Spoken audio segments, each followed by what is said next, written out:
আসসালামু আলাইকুম। আজকে আমরা শিখব কিভাবে বাংলা টু ইংলিশ ডিকশনারি। এরকম অনেক ডিকশনারি পাবেন বাংলা টু ইংলিশ, তবে এর ভিতরে একটা সুন্দর ডিকশনারি আমি আজকে দেখানোর চেষ্টা করব এবং এটা কিভাবে ব্যবহার করতে হয় এর ব্যবহার বিধি সম্পর্কে আলোচনা করব। আমরা ওপেন করতেছি।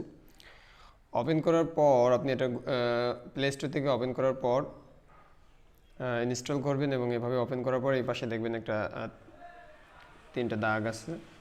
আপনি এখানের মধ্যে আসার পর এখানের মধ্যে ক্লিক করবেন। ক্লিক করার পর দেখবেন এখানে সেটিংস অপশন আছে, আগে সেটিংসটা ঠিক করে দেবেন। শো আইকন বার এটাকে যদি আপনার টিক দেওয়া না থাকে তাহলে এখানে একটা টিক দিয়ে দেবেন। আমি কাজগুলো একটু পরে দেখাচ্ছি। Show icon on other app, এটাও আপনি ক্লিক দিয়ে রাখবেন। এরপর কপি টু সার্চ, আপনি কপি করলে পরে সার্চ হিসেবে দেখতে পাবেন। এটাও আপনার কাজকে অনেক সহজ করবে, এটাকেও আপনি টিক দিয়ে রাখবেন। Show meaning in pop up, এটাও আপনি ওপেন করে রাখবেন। এবং আপনি যদি বিভিন্ন সময় শব্দের নোটিফিকেশন হিসেবে পেতে চান, বিভিন্ন সময় শব্দগুলো নোটিফিকেশন হিসেবে পেতে চান, যে আমি এমনিতেই নোটিফিকেশন হিসেবে আমার একটা শব্দ দেখবো, আপনি টাইমগুলো সেভাবে সেট করে নিতে পারেন যে আমি এই টাইমে শব্দগুলো পেতে চাই। আমি এই টাইমে শব্দটা দেখলে সেটা আমার মনে রাখা সম্ভব যে আমি এখন ফ্রি থাকবো, আমি কোন কোন সময় ফ্রি থাকবো সেই সময় সেট করে নিতে পারবো, যাতে ওই সময় একটা নোটিফিকেশান আসলে আমি একটা শব্দ শিখে নিতে পারি। এটা করতে পারেন। আমার এখানে দেখেন বিভিন্ন টাইম দেওয়া আছে, এই টাইমগুলোতে আমি একটু ফ্রি থাকি, তাই এই টাইমগুলোতে আমি সেট করে নিয়েছি।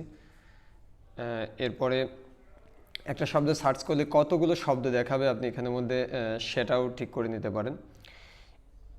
এরপর এইখানের মধ্যে আইকন হিসাবে থাকবে, যে কোনো একটা কর্নারে আপনি চাইলে এটা সরায়ে রাখতে পারেন। আমি এটাও আপনাদেরকে দেখাবো যে কীভাবে এইটার ব্যবহার। এটা চাইলে আপনি খুব ছোট করেও রাখতে পারেন, একদম সবসময় যে কোনো অ্যাপ্লিকেশন ব্যবহার করবেন কিন্তু সেটা এভাবে করে দেখাবে। এখানে বেশ উজ্জ্বল দেখা যাচ্ছে। আপনি যদি চান যে আমি এটাকে অনেকটা কম উজ্জ্বল করে রাখবো, এই যে এরকম রাখতে পারেন। আবার চাইলে আপনি একটু ডিপ করেও রাখতে পারেন, সেটা আপনার ইচ্ছা। আপনি যেভাবে চান সেভাবে এখানের মধ্যে রাখতে পারেন। আমি একটু ডিপ করেই রাখলাম, পরবর্তীতে আমি আবার ঠিক করে নিব আমার যেরকম মন চাই।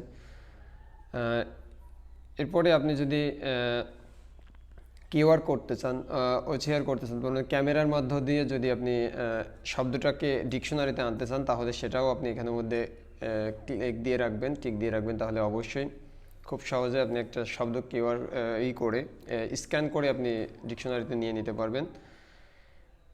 এরপর আপনি তো জানেন যে কিবোর্ডের মাধ্যম দিয়ে শব্দ নেওয়া যাবে, এটা তো থাকবে। আপনি আর তেমন কোনো সমস্যা নেই। আমি এখন আপনাদেরকে এই ফাংশনটা সম্পর্কে একটু আলোচনা করব, যে এই ফাংশনটা মূলত কীভাবে কাজ করে, একটা আইকন বারের উপরে কিভাবে থাকে।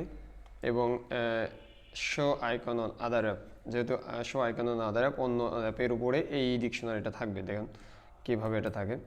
ওকে, আমরা আমাদের ভার্বের শিট ওপেন করেছি এবং এখানের মধ্যে একটা পেজ আছে। আমরা সেই পেজটাকে কিভাবে, এই যে আমরা বলেছিলাম শো আইকন আদার অ্যাপ, অন্যান্য অ্যাপের উপরে এটা থাকবে এবং এটা চাইলে আপনি ডিপ করতে পারেন কিংবা হালকা করতে পারেন। আমি একটু ডিপ করেছিলাম, এই কারণে এখানে ডিপ দেখাচ্ছে। যদি হালকা করতাম তাহলে এখানে খুব হালকাভাবে দেখাতো। এটা চাইলে আপনি বিভিন্ন জায়গায় সরাইয়ে রাখতে পারেন, আপনার ইচ্ছা মতো ধরে সেই জায়গাটা রেখে দিতে পারেন। এরপর এই শব্দটা আমি এখান থেকে শিখবো, যে শব্দটার আমি আদতে এর বাংলা এরকম কিনা কিংবা এর উচ্চারণ কীরকম আমি সেটা জানবো। তাহলে এই শব্দটা এখান থেকে আমি কপি করব।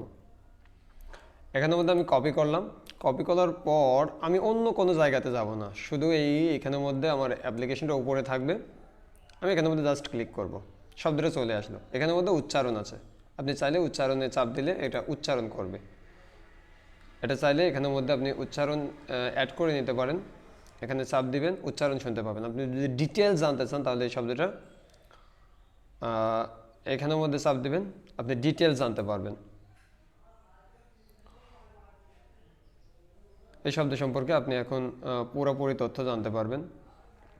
অনেক অনেক তথ্য আছে নিচে।